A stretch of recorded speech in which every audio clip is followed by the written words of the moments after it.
Hey everybody, I'm Garry Adelman. And I'm Kris White. And here we are in the car, almost getting ready to leave Georgia. We're driving to Atlanta, and we're going to shoot one more video right here as we drive, and it has to be 10 minutes long. Why does it have to be only 10 minutes long, Kris? Because we're about to get to the airport. Good, and we will not be getting good connectivity there. We probably have to go check in and everything. So one thing we realized is that on the videos we shot that concern the Atlanta campaign, we really didn't zoom out and talk about what was going on elsewhere. So you ready to talk about this, Kris? Absolutely. All right, so by the time the Atlanta campaign starts, Sherman starts marching on May 7th, what was going on elsewhere, namely all around Fredericksburg and Chancellorsville? So Ulysses S. Grant, who's in command of all federal forces, he's riding along with Lincoln's principal army. That's the Army of the Potomac, commanded by George Gordon Meade. That army had just grappled with Robert E. Lee and his Confederate Army of Northern Virginia at a place called the Wilderness. 2 days of battle, more than 30,000 casualties resulted, and Grant had come to blows with Lee for the first time. Grant, rather than telling Meade to pull the Army of the Potomac back after a stalemate, he is going to tell him we are moving south to a place called Spotsylvania Courthouse, 12 miles to the south, which is a crossroads town, led the interior track to Richmond, Virginia, the Confederate capital, and got into open territory rather than fighting in the wilderness. Let Grant and Meade's numbers play against Lee's. All they have to do is win the race. They already have the interior track to Spotsylvania. They're unable to do so, and now for the next few days, they're going to start, or few weeks, start battering the Army of the Potomac up against Lee's army at Spotsylvania Courthouse. Okay, good. And while that's happening, Sherman is still moving southward. You've also got the Battle of Mansfield culminating. The tip of the Red River campaign has already climaxed. You've got movements in the Shenandoah. That's going to climax on May 15th at the Battle of Newmarket. You've got a movement again between Richmond and Petersburg. You're going to have another battle at Drury's Bluff, and in the meantime you've got a battle in the Atlanta campaign. We talked about Rocky Face Ridge, sort of May 8th, 9th, 10th, and 11th, maybe even 12th as far as you counted, and then you're going to have maybe the bloodiest and costliest event of the Atlanta campaign, Resaca, and that's going to overlap May 13 to 15 really with what? That's going to be with Spotsylvania Courthouse that's taking place the day before the battle at the Bloody Angle had taken place, and there were more than 20,000 casualties on that day up at Spotsylvania Courthouse. It's just turning into, at least in the eastern theater of the Civil War, with Grant, Lee, Meade, it's turning into a campaign of small maneuvers but large battles.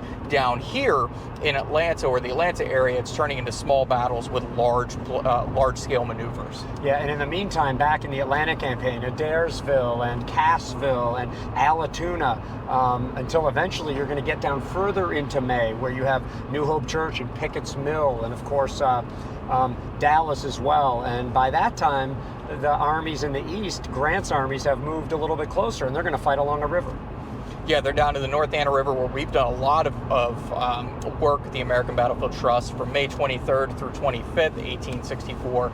And Lee thinks he's going to miss an opportunity to break up or destroy at least a portion of Meade's army, a place called Ox Ford, or over near Hennigan's Redoubt, which would lead across the North Anna River to a place called the Fox House. So missed opportunity. It was the large battle that never was. There was a battle there, but never on the scale of Wilderness, Spotsylvania, and the next one to come in the Eastern Theater. Good. And during that weird time where they're starting to leave Cold Harbor and move southward for another destiny, a place they're going to be for quite a while, you've got like a mountain line being set up. Not mountain lion, a mountain line. We're talking about Gilgal Church and Lost Mountain and Pine Mountain as they move toward a more famous action at Kennesaw Mountain. But before we get there, we're already getting into late June now. What's going on after Cold Harbor in the east? Well, we moved to Cold Harbor in the east. You're skipping Cold Harbor. Oh my God, excuse me. So we went from North Anna, we're rolling down to a place called Topotomy, and then of course we'll go to Cold Harbor. We'll have action starting on May 31st, 1864. Let's not forget Hawes Shop for those Cav people out there. And we have a video for it, for Hawes Shop with Bobby Crick, our friend Bobby Crick. But at Cold Harbor, we have the most famous assaults that took place on June 3rd, 1864, and then since Grant, Meade, and Lee were campaigning for the last month against one another, now it's time to make the decision. Do we press and go for broke towards Richmond, which is only about 7 to 8 miles away as the crow flies from Cold Harbor? Or do we move around Lee's flank like we've been doing throughout this campaign if we're Meade and Grant, go across the James River and threaten Petersburg, cutting off Lee from the deep south, as well as Joe Johnston's army, who is campaigning here in Atlanta, because that is what Grant's worried about. Sherman losing his grip on Joe Johnston's army, and Johnston being able to send troops up to Robert E. Lee. That is one of his big concerns. It's not going to happen, of course, but this is something that he has to take into consideration. So now we're moving from Cold Harbor across the James River down to Petersburg, which will take 292 days to break over a long siege. Yeah, good. And in the meantime, you've got Sherman moving ever closer. Eventually, I think it's on July 8th, he's going to cross the Chattahoochee. After he does that, Joe Johnston is out as commander. Here comes John Bell Hood, who quickly strikes back. That results in the Battle of Peachtree Creek, and then followed only 2 days later by the Battle of Atlanta, which also vies for costliest event of the Atlanta campaign. And then even after that, onward, even if rebuffed, even if the Confederates are still holding Atlanta, the Union is going to keep pushing. There's going to be fighting at Ezra Church. They're going to be moving toward around the city. In the meantime, in the east, probably Petersburg's most famous thing happens at the end of July. That would be the Battle of the Crater, which took place at the end of July. That's Ambrose Burnside's last hurrah with the Army of the Potomac. But it is the idea is to blow up part of the Confederate lines utilizing a tunnel that will be packed full of black powder. Tunneling underneath of enemy position is not new. It goes back to ancient times, but trying to blow it up in this manner is something that's only happened a few times during the American Civil War.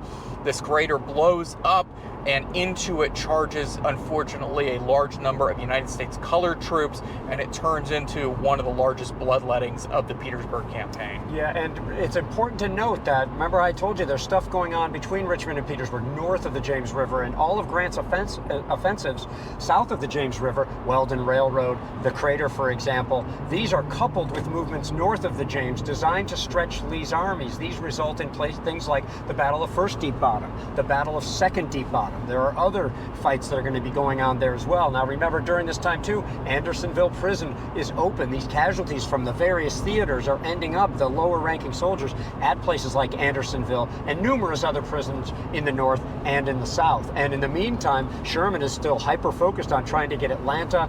They're going to eventually fight at a place called Jonesboro, and by early September of 1864, Sherman will march into Atlanta. That will bolster Lincoln's hopes. He'll be further bolstered by additional things going on in the Shenandoah Valley, a victory at 3rd Winchester, for instance, and Fisher's Hill, and elsewhere you've got more fighting between Richmond and Petersburg at Chaffin's Bluff. That's Newmarket Heights. That's Fort Harrison. So you've got some intense fighting going on there. Lincoln's chances are looking good at this point. Yeah, they're ever improving, even though the casualty lists keep growing and growing. This is going to instill into the North, the northern voters, that we're getting close to the end and we want to see this through. And the federal armies feel that way as well. They really want to try and see this through. And that just brings us to the point that there are a lot of moving parts that take place during war. This isn't all happening in a vacuum. There are a lot of moving pieces that are going to be going on simultaneously. It's almost like a clock around the eastern and western theaters of the Civil War at this point. And of course, personalities will start to come into play when you're looking at Grant and Meade commanding basically the same army with the Army of the Potomac, even though Grant's in charge of everything. Lee losing commanders at a rapid clip, including his second in command, James Longstreet. Down here, Joe Johnston's fighting an external battle with the Army group of William T. Sherman, but an internal battle against his president, Jefferson Davis, and then his future successor, John Bell Hood. There's so much going on, and we encourage you to check out all of our videos that we created for our last Atlanta swing that we came through here for. Check out all the videos we're doing for the Overland campaign and the Petersburg campaign that we did about 2 years ago, maybe 3 years ago now. What I'm trying to say is we have a lot of content that's covered, not in this video, but by scores of other videos. And let me just say, because we're running out of time, we're going to start getting our airport reminders soon. So we're going to give it we can get 10 or 15 second answers here. people like to talk about which one, what's the turning point of the Civil War, and which campaign is the most important. And, I'll go into this saying I believe that the West is more consequential than a lot of the fighting in the East for a long time, maybe not right at the end. But let's compare a little bit, because y'all are doing this anyway. Kris, Overland campaign versus Atlanta campaign. You've got about 15 seconds. What are the features of these as affect the outcome? With the Overland campaign, Lee is locked into place. He can't go anywhere else. He can't take the offensive. That is going to be the ultimate goal. Now that's allowing the rest of the federal armies to land body blows on the Confederacy. You have Sherman, who's going through Georgia. That's going to eventually take Atlanta. The Shenandoah Valley will eventually fall to Phil Sheridan, where we'll see Union victories, not immediately, but long-term strategic victories that help to win the war. Look how he did that. In the time he had, he didn't say which one was more important. They're all important. They all contributed. I mean, you could start ticking things off and say, well, the Overland campaign is 5 times more costly than the Atlanta campaign, but can anybody argue that the capture of Atlanta didn't have more of an impact upon Lincoln's election? Did anything in the Overland campaign prove that important? Maybe in a vacuum, no, but how did the Overland campaign actually allow Sherman to be able to accomplish what he did, and allow Sheridan in the Shenandoah, and allow the troops at Fort Harrison and Chaffin's Bluff to do their thing? It was everything, these campaigns together, led to the Union victory, initially Lincoln's re-election, and then more. Yeah, and I think that's important. They're all working together. It's a symbiotic relationship between these armies. They don't always work well with each other, and it doesn't always go well, but we're going back to 1861 to have an ultimate victory in 1865. What I mean by that, we go back to Winfield Scott's Anaconda Plan, that crazy old man who said, we're going to have to strangle the South, and we're going to need hundreds of thousands of men to do so. Oh, you're crazy. And in the end, we needed more than 1 million men to do that, and it was going to take more than 4 years. That's great. Great way to leave it. Y'all contemplate this stuff. Watch our video. Share this with your friends. Make sure you click that like button, and especially click that subscribe button so we can share this history with as many people as possible. Thanks to Kris. Thanks to all of our guests on this Atlanta video swing. Thank you to you all who funded this trip for us, and thanks for all your support of battlefield education and preservation.